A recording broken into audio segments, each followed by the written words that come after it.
नमस्कार दोस्तों, मैं दिशा सिंह आप सभी का स्वागत करती हूँ अपने YouTube चैनल पर।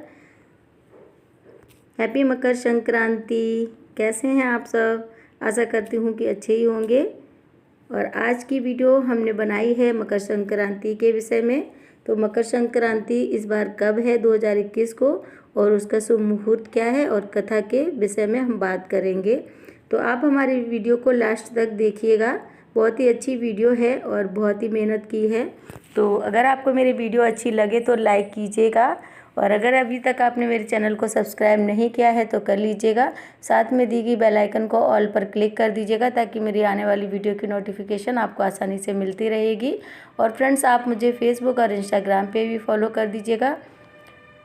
मकर संक्रांति की तिथि इस समय इस बार क्या है और कौन सी डेट को पड़ रही है मकर संक्रांति? मकर संक्रांति के पर्व का भारत में विशेष महत्व है। मकर संक्रांति के दिन ही सूर्य की दिशा बदलती है और इसका धार्मिक के साथ साथ भौगोलिक महत्व भी है। मकर संक्रांति हिंदुओं का प्रमुख पर्व है। मकर संक्रांति पूरे भारत और नेपाल में बहुत ही उत्साह से मनाया जाता है। पौष मास में जब सूर्य मकर राशि पर आते हैं तभी इस पर्व को मनाया जाता है। इस दिन सूर्य धनु राशि को छोड़कर मकर राशि में प्रवेश करते हैं। वर्तमान शताब्दी में यह त्यौहार जनवरी माह में 14 या 15वें दिन पड़ता है, लेकिन इस वर्ष 2021 में मकर संक्रांति का पर्व 14 जनवरी को श्रवण नक्षत्र में मनाया जाएगा। संक्रांति का शुभ मुहूर्त है 8:30 से शाम 4:46 तक। माह के शुक्ल पक्ष में मकर संक्रांति का पर्व मनाया जाता है। इस दिन सूर्य के उत्तरायण होने के साथ ही मांगलिक कार्य आरंभ हो जाएगा। ज्योतिष आचार्य के अनुसार पौष शुक्ल पक्ष की सप्तमी तिथि को मार्तंड सप्तमी कहते हैं। मार्तंड भगवान सूर्य का ही एक नाम है।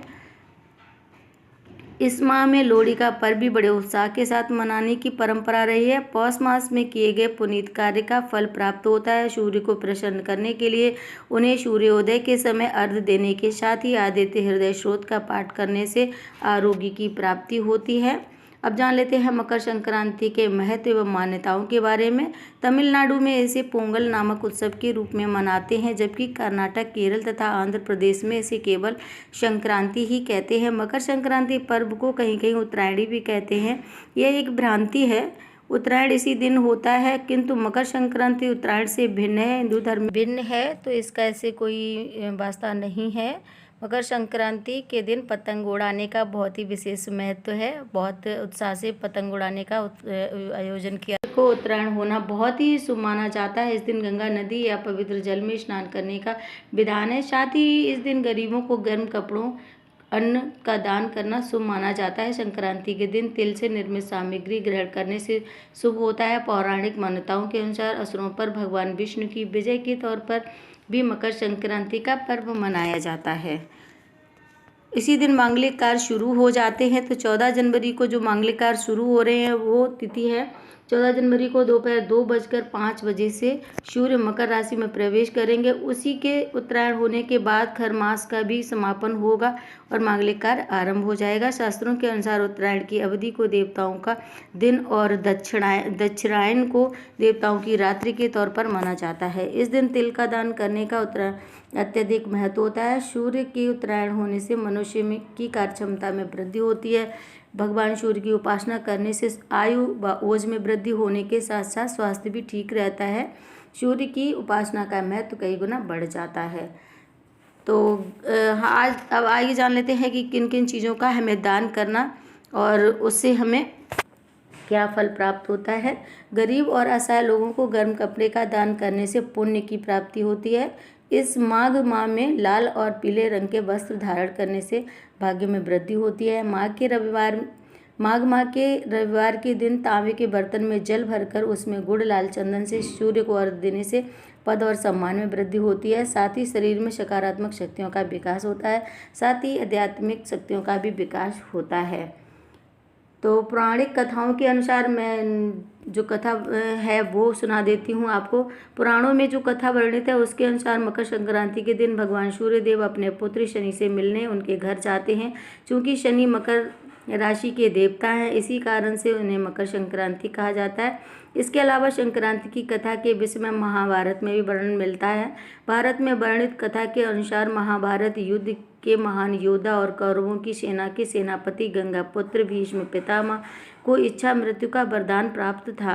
अर्जुन के बाण लगने के बाद उन्होंने इस दिन की महत्ता को जानते हुए अपनी मृत्यु के लिए इस दिन को निर्धारित किया था।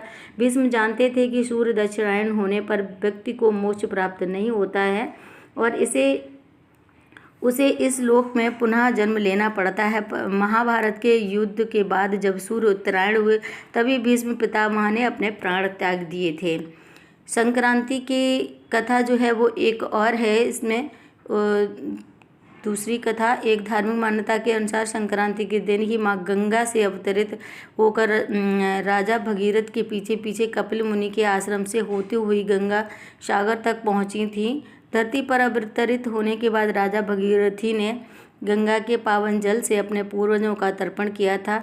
इस दिन गंगा सागर पर नदी के किनारे भव्य मेले का आयोजन भी किया जाता है। तो ये जो कथा थी संक्रांति की वो मैंने आपको सुनाई है। और अगर आपको मेरा वीडियो अच्छा लगा हो तो लाइक ज़रूर कीजिएगा और अपना प्यार ऐसे ही बनाए रखिएगा हमारे साथ। और ऐसे ही अच्छे अच्छे वीडियोज़ आप सभी के लिए लेकर आती रहूँगी। और तब तक के लिए आपसे विदा लेती हूँ। मिलते हैं नेक्स्ट वीडियो में और आप तब तक सेफ रहिएगा, ख्याल रखिएगा। मिलते हैं नेक्स्ट वीडियो में। बाय।